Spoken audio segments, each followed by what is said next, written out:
situ juga banyak sekali pohon-pohon besar pertama.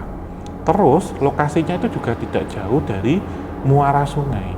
Nah, di muara sungai ini memang banyak sekali kisah-kisahnya, termasuk salah satu kisah yang melegenda itu tentang ilmu leak.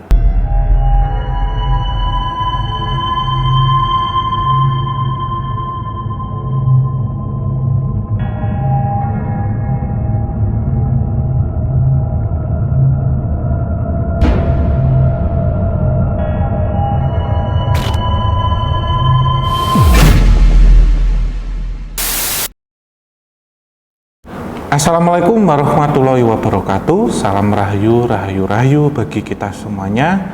Om Swastiastu. Pada kesempatan kali ini saya Om Hao dalam konon katanya.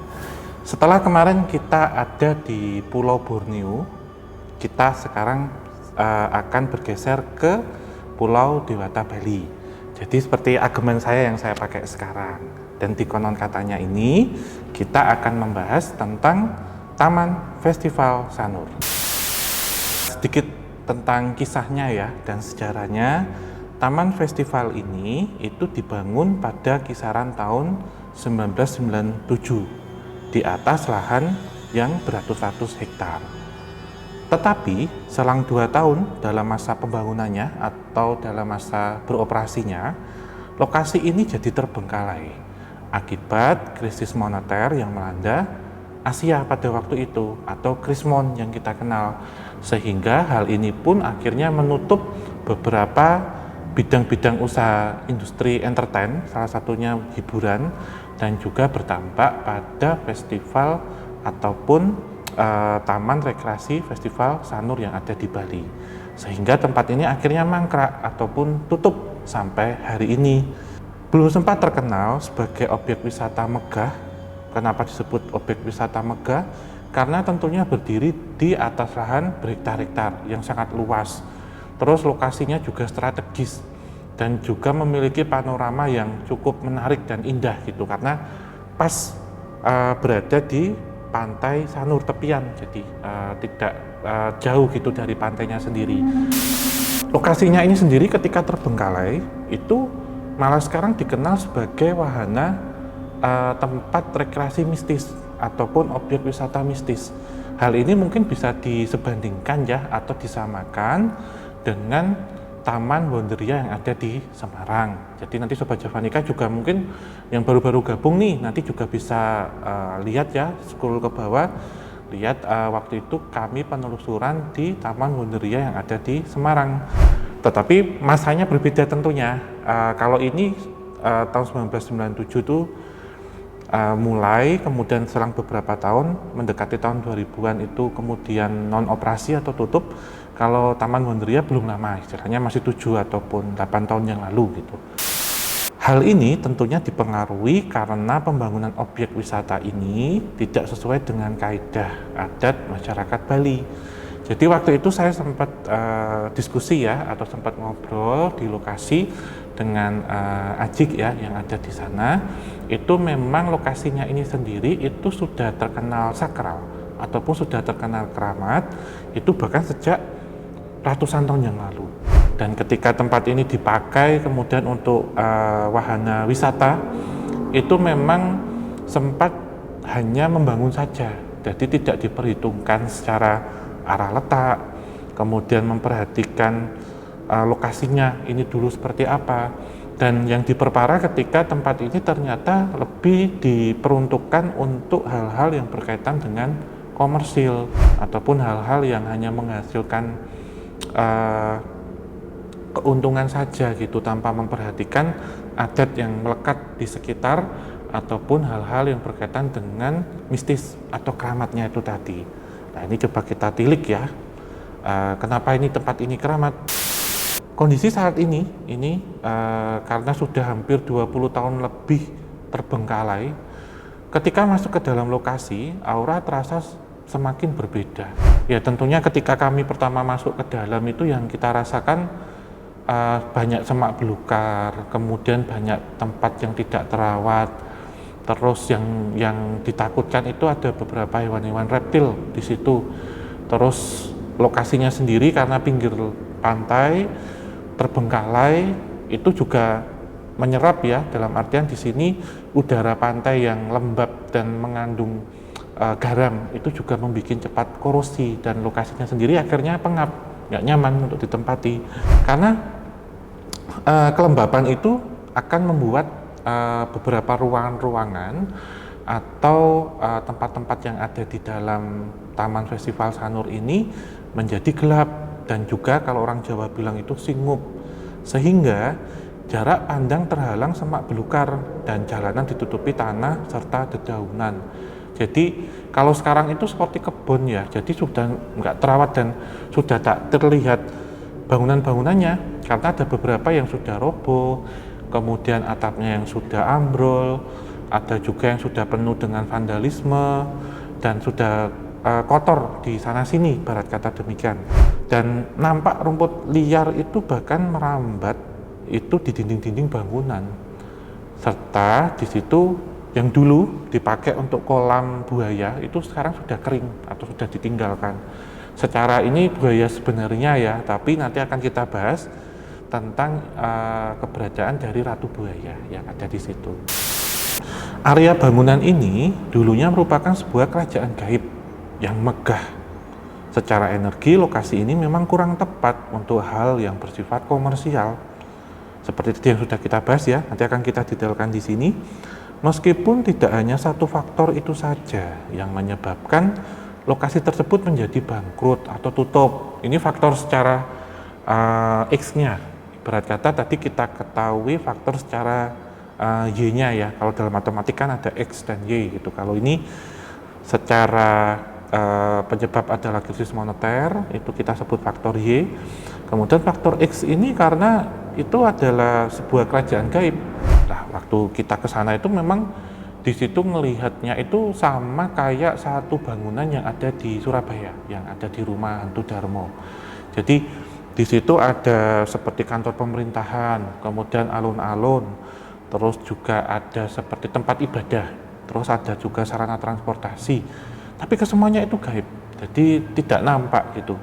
Nah, di situ kemudian ternyata ada beberapa kerajaan-kerajaan gaib, termasuk ketika kita mencoba jalan ya, setelah dari pabrik ataupun tempat produksi minuman keras itu, kita coba jalan ke teater open air di situ. Jadi teater panggung terbuka. Nah, di situ pun juga kita menemukannya itu bahkan koloni-koloni. Jadi mereka kayak ngebentuk klaster tempat-tempat, semisal ini dikhususkan untuk astral ini, di tempat lain untuk astral itu gitu. Jadi memang ini sudah sangat lama ya sebelum tempat ini dibangun, dan bahkan saat objek wisata ini masih aktif, banyak pengunjung yang kerasukan sosok astral hingga tersesat dalam dimensi gaib. Nah, di situ juga banyak sekali pohon-pohon besar pertama. Terus lokasinya itu juga tidak jauh dari muara sungai. Nah, di muara sungai ini memang banyak sekali kisah-kisahnya, termasuk salah satu kisah yang melegenda itu tentang ilmu leak. Ngomong-ngomong tentang portal gaib, nah ini ternyata selama tempat ini aktif ya, dulu ketika aktif beberapa pengunjung tak lepas dari gangguan fisik secara gaib. Dan salah satu yang sering mereka dapati adalah terjebak di area wisata tersebut, serta tidak bisa menemukan jalan keluar. Nah, ini menurut cerita Aji ya, waktu itu sebelum saya diminta untuk meretrokondisi ataupun untuk nge-flashback. Jadi diceritakan dulu ada wisatawan asing itu kalau tidak salah dari Amerika Serikat. Beliau ini masuk pagi sekitar jam 8 sampai 9, keluar ini sore hari jam 4 gitu. Nah, ketika ada di wahananya itu ternyata hanya muter-muter aja, atau hanya melihat di situ banyak pohon-pohon besar. Nah, ketika beliau berhasil keluar, kemudian menuliskan itu. Lantas banyak orang akhirnya datang ke tempat ini tidak untuk melihat wahana festivalnya saja, tetapi lebih untuk wisata mistis, akhirnya demikian. Terus ada juga anak kecil yang tersesat dan ditemukannya pas waktu maghrib, yang konon ceritanya ketika dihubungi dengan warga sekitar, waktu itu si anak ini diumpetin gitu ataupun tersesat di dimensi astral. Terus di salah satu wahana yang waktu itu saya masih ingat, dulu di tempat ini ada kolam besar. Terus di dekat kolamnya itu sering ada seperti waterfall ataupun air terjun yang dikasih seperti efek cahaya-cahaya sehingga terbentuk pelangi semu ataupun pelangi buatan. Nah, di tempat ini konon ceritanya juga ada beberapa orang yang ketika coba masuk ke dalam seperti gua-guanya itu nggak bisa keluar atau terjebak secara ragawi masuk ke dalam situ. Belum lagi beberapa orang yang melakukan seperti hal-hal tidak mengenakan, seperti sudah saatnya tidak boleh mengambil foto tapi masih ingin mengambil foto. Sehingga ada satu cerita yang waktu itu di dekat pohon ya, si anaknya ini ketika pulang itu demam tinggi, jadi hampir 45 ke atas gitu demamnya. Itu kan sudah kalau orang biasa sudah gigit lidah gitu. Tetapi anehnya dalam demamnya ini tidak mengalami seperti gangguan kronis menjalar sampai ke otak contohnya. Orang ini merasa kedinginan dan bisa berbicara dengan lancar. Saat diperiksakan ke dokter, didiagnosis itu ternyata tidak mengalami penyakit apa-apa. Jadi tetap sehat gitu, nggak ada hasil diagnosis apa-apa. Lantas kemudian ketika dikomunikasikan dengan pengelola taman festival, ternyata dia melanggar satu larangan yang tidak boleh dan dimintakan maaf ke situ dengan membawa sesaji, doa bersama, akhirnya sembuh. Ada satu cerita seperti itu juga. Terus ada juga yang waktu itu sedang ada festival motor besar. Nah, di festival ini sukses boleh dibilang. Lantas di paling depan itu saya ingat ada namanya pohon gantungan ataupun pohon bandulan. Itu jadi seperti pohon untuk bergantung gitu. Jadi ada dua, seperti gantungan persis, ayunan gitu. Nah, ceritanya orang ini ketika sukses dan sempat bernazar nih, nanti kalau saya acaranya di sini sukses dan juga income-nya dapat banyak, saya akan ngasih sesuatu ataupun seperti ngasih sesaji. Tapi karena lupa terus ditegur katanya, sampai sosok beliaunya ini rawuh ataupun masuk ke dalam alam mimpinya, terus datang ke situ membawakan ubur rampe, sesaji atau canang, terus juga dibawakan payung songsong gitu.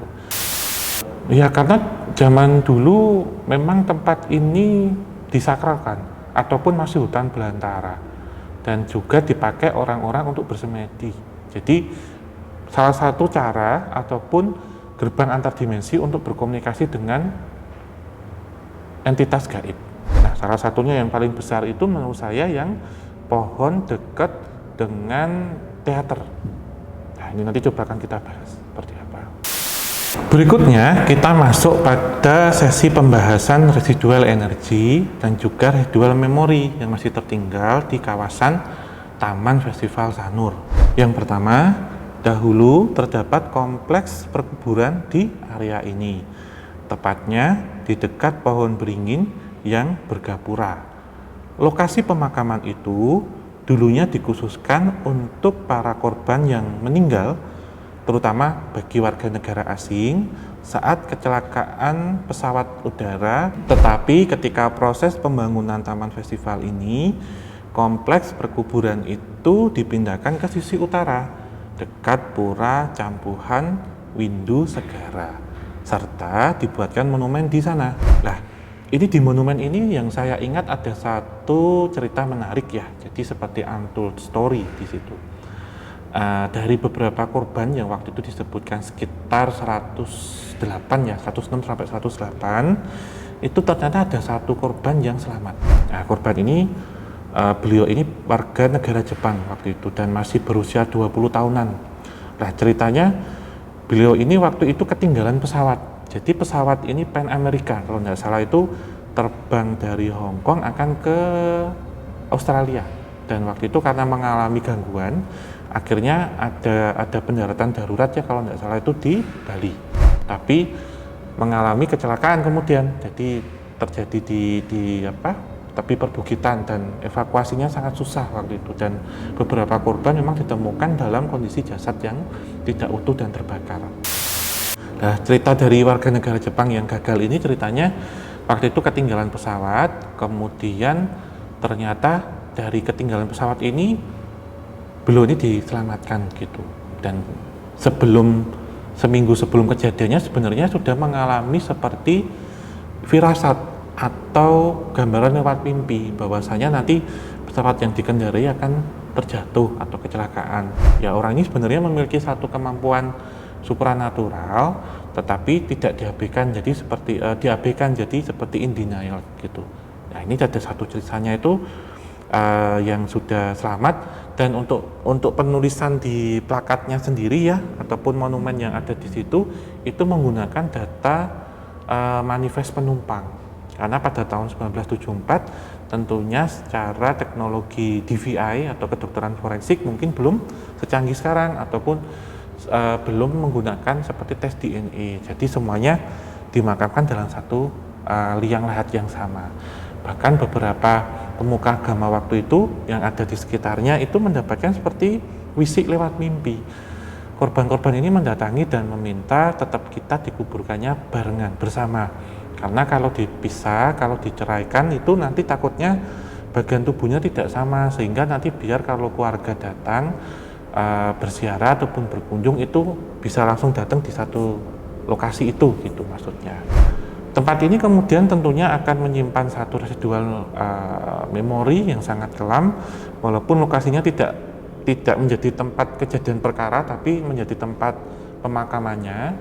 Yang waktu itu saya temukan bahwasannya di area panggung teater ataupun panggung open air itu ada beberapa penampakan ataupun residual memori dari beliau-beliau yang pernah kecelakaan itu. Jadi yang waktu itu yang saya lihat seperti orang bule gitu, jadi seperti orang asing yang di situ dengan keluarganya itu duduk melihat pagelaran yang ada di situ, karena di panggungnya itu sendiri kan belakangnya ada seperti relief-relief.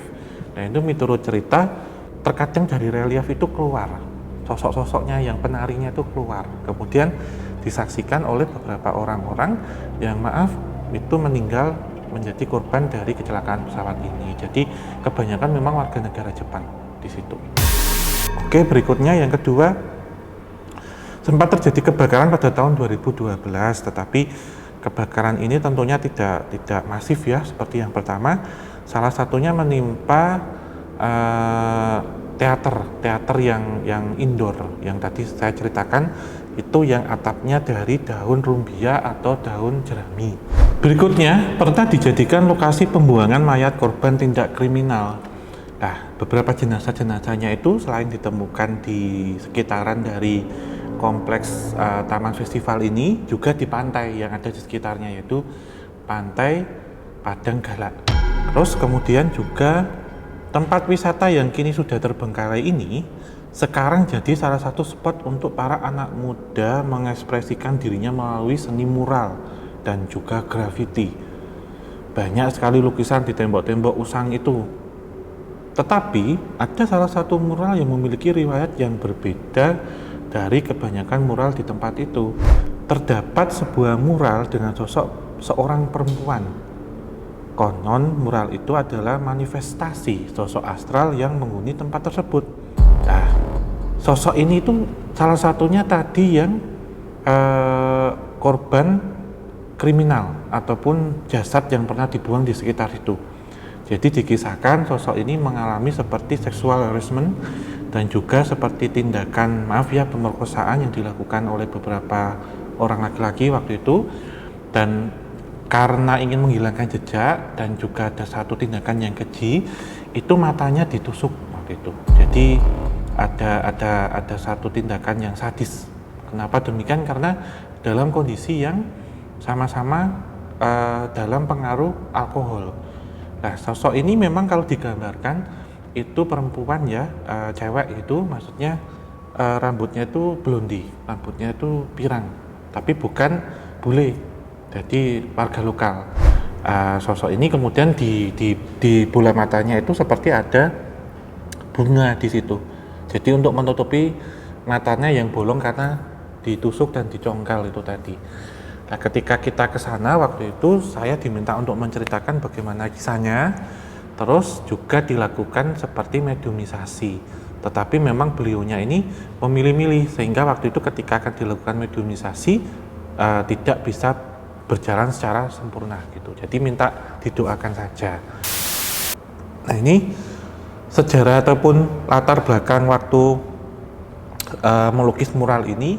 Si pelukisnya ini ternyata mendapatkan seperti firasat ataupun mistik lewat mimpi. Jadi sosok ini mendatangi dan ingin dilukiskan, tapi dengan salah satu syarat, yaitu kedua bola matanya ditutup dengan sesuatu. Nah, kemudian ditutup dengan bunga itu biar nampak cantik dan indah, jadi tidak menunjukkan sosok yang seram ataupun sosok yang meninggal dengan kondisi tragis. Berikutnya adalah sosok astral yang ada di situ, yang endemik nih. Yang pertama adalah sosok kuntilaki ataupun kuntilanak laki-laki.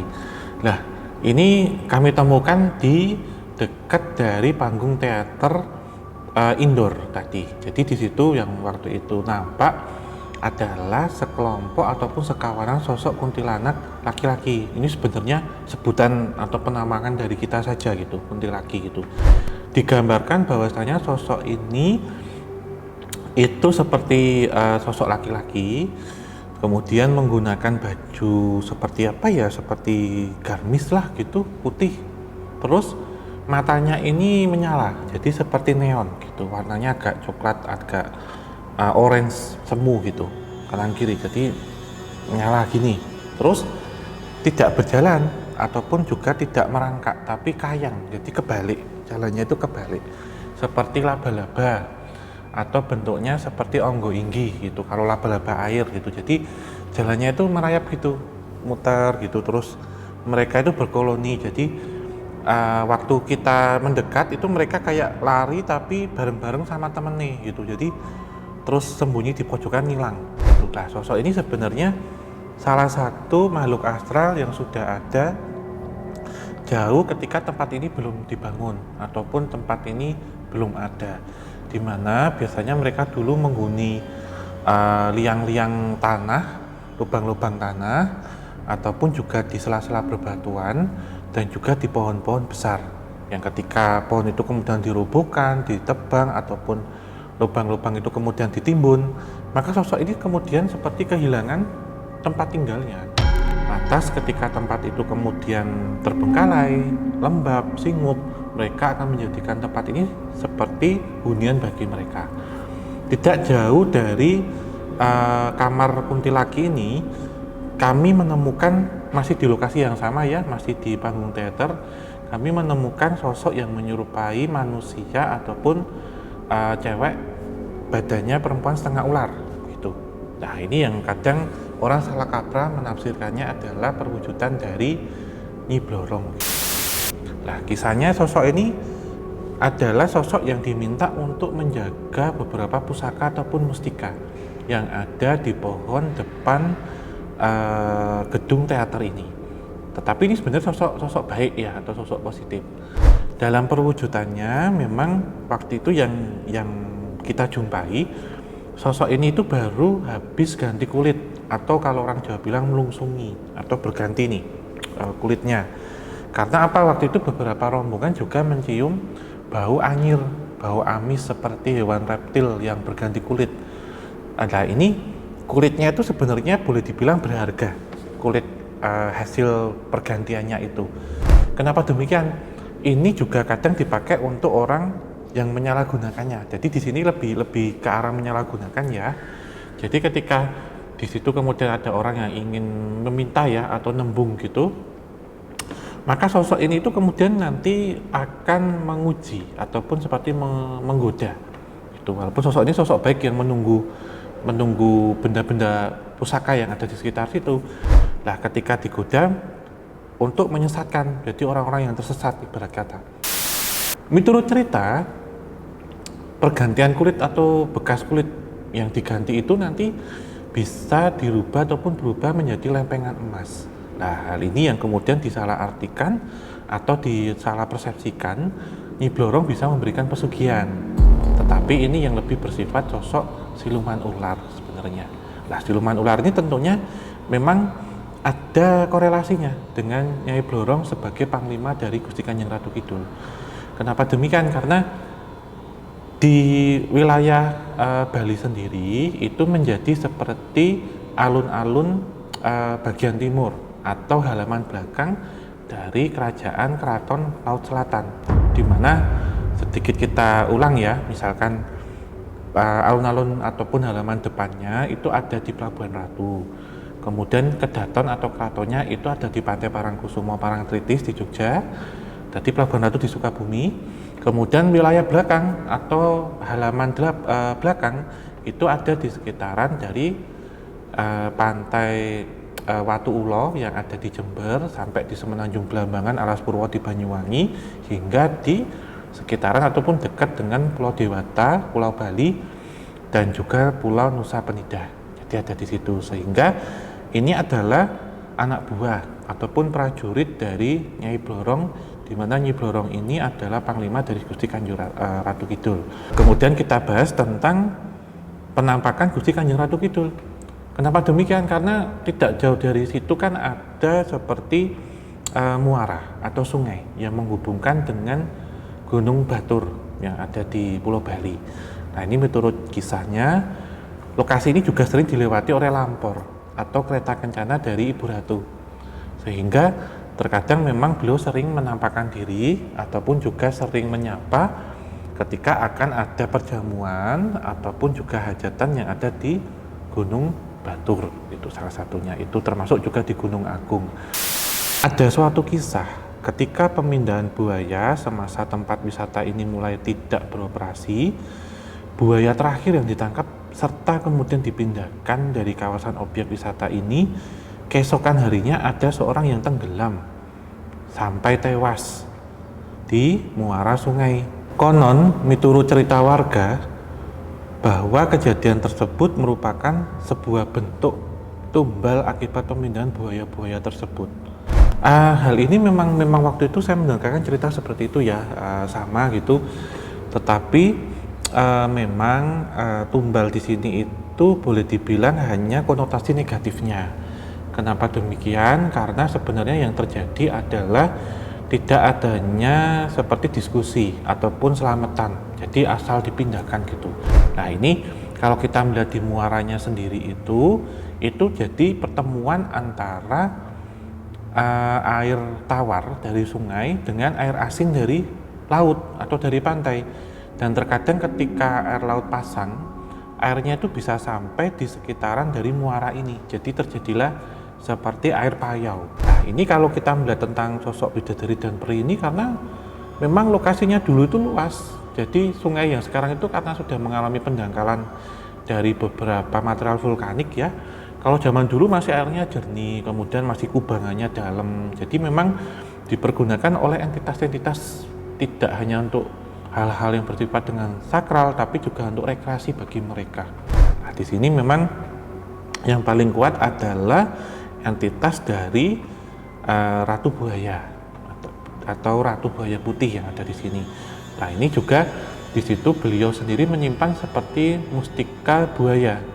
Mustika buaya ini memang sampai sekarang itu seperti dicari atau diburu banyak orang karena daya magisnya bisa menaklukkan hewan-hewan reptil, tidak hanya buaya tapi juga ular, bahkan tidak hanya yang bersifat ataupun yang biologis ataupun wujud saja, bahkan yang bersifat metafisik, jadi seperti buaya-buaya gaib yang ada di situ. Energi-energi terkuat berikutnya yang waktu itu kami rasakan itu yang ada di pohon atau menyerupai pohon beringin ya, yang dekat dengan gedung teater. Nah, di sini itu dijaga oleh 3 entitas hewan mitologi, di mana yang pertama adalah sosok kera putih atau seperti Raja Hanuman yang ada di situ. Jadi yang berikutnya adalah sosok ular putih, terus yang terakhir adalah sosok harimau putih. Jadi harimau putih ini kalau di Jawa mungkin hampir sama seperti Kiai Kopek gitu. Jadi white tiger, terus tadi ada white snake gitu ada satunya, terus sosok kera putih. Nah, ini tiganya ini menaungi pohon beringin itu yang secara tak kasat mata sebenarnya pohon beringin ini adalah pohon beringin putih. Jadi seperti yang ditemukan di Kota Praja Trowulan, yang waktu itu memang ada satu pohon beringin putih yang di situ memang dijaga seperti entitas-entitas hewan-hewan mitologi, semuanya putih. Jadi ada naga putih, ayam putih, merak putih, jadi menjaga di situ. Kenapa ini dijaga? Karena di tempat ini banyak sekali tersimpan pusaka dan juga mustika. Dan bahkan waktu itu Aji sendiri menunjukkan beberapa pusaka-pusaka yang diberikan dalam tanda petik kepada beliau. Jadi ada seperti Semar, kemudian ada seperti kol buntet ya, dan ada beberapa batu mustika. Sehingga keberadaan dari tiga entitas ini tentunya karena memiliki aura yang putih, itu berasal dari para resi ataupun dari para brahmana yang memberkati tempat ini. Sudah kita bahas semua tentang Taman Festival Bali yang ada di sekitaran di daerah Sanur. Sebenarnya pesan yang bisa kita ambil bahwasanya ketika kita akan membangun suatu tempat, kita harus memahami detail lokasi itu seperti apa, termasuk sejarahnya dulu seperti apa, kisahnya seperti apa, dan kita juga harus tahu tempat ini disakralkan atau menyimpan beberapa hal-hal dari masa lampau, baik itu secara positif ataupun negatif, tragis ataupun tidak gitu. Dan terlebih juga harus diperhitungkan tentang tata letak seperti halnya Feng Shui, ataupun juga memperhitungkan tentang kearifan lokal yang ada di sekitarnya. Dan jika tempat ini memang sakral, dikeramatkan, itu juga harus kita konsultasi dengan pakar ataupun pemuka yang ada di sekitar, termasuk praktisi. Ini bagaimana? Apakah boleh untuk hal-hal yang komersil? Apakah ada makam di situ? Apakah juga akan mengganggu? Karena apa? Karena kalau nanti energinya tidak bagus, bisa jadi tempat ini akan menuai banyak bala gitu. Jadi harus kita tahu, jangan sampai terbengkalai kemudian malah menjadi tempat untuk hal-hal yang berkaitan dengan energi astral negatif yang menempati tempat ini.